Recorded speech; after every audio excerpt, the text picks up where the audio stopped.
Ресторан в центре Сиэтла был наполнен шумом разговоров, звонким стуком бокалов и тихим джазом, играющим на фоне. В дальнем углу между столами ловко лавировала официантка по имени Эбигейл Харрис. Она несла подносы с едой и напитками, словно это было частью ее естественного ритма. Эбигейл работала по 2 смены подряд, чтобы оплатить медицинские счета, оставшиеся после смерти ее отца много лет назад. Для нее это была не просто работа, это была борьба за жизнь. За центральным столом сидел человек, о котором знала вся округа, хотя многие никогда с ним лично не встречались. Николас Брукс, миллиардер и владелец множества компаний в городе.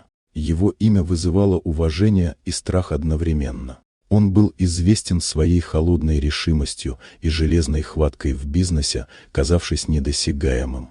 Когда Эбигейл подошла к его столику, ее сердце слегка замерло.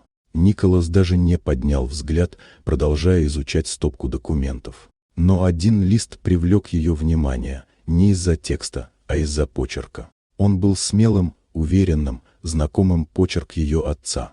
Эбигейл остановилась, словно время замерло. Она указала на документ дрожащим пальцем.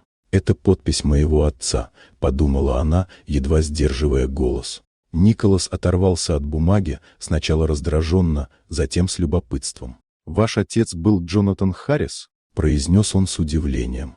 Эбигейл кивнула, еще не понимая, что происходит. Николас откинулся на спинку кресла, вспоминая давние события.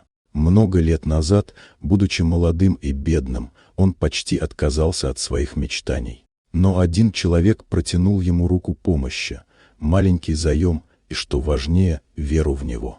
Этот человек был Джонатан Харрис. «Ваш отец спас меня», — прошептал Николас. «Без него я бы никогда не стал тем, кем я являюсь сегодня». Эбигейл сдерживала слезы.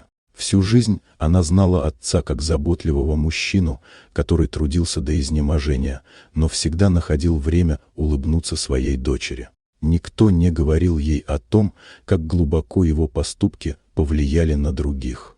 Ресторан будто замер, когда Николас встал. Его голос, обычно такой уверенный и строгий, дрогнул от эмоций.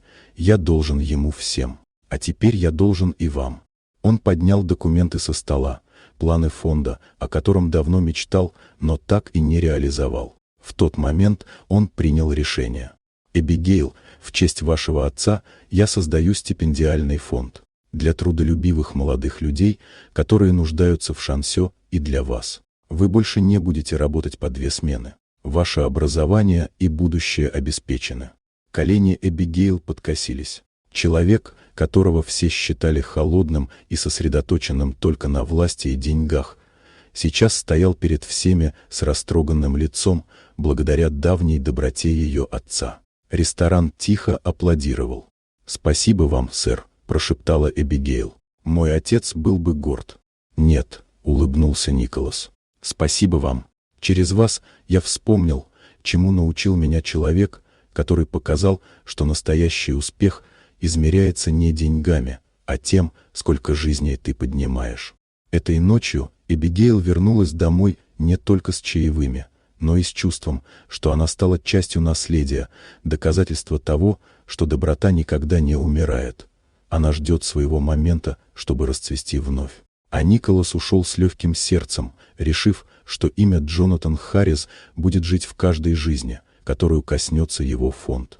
Мораль этой истории: даже маленький акт доброты может отозваться эхом через поколения. Вот такая удивительная история. Дорогие друзья, если вам понравилось видео, поставьте лайк, а также подписывайтесь на канал, впереди еще много интересного.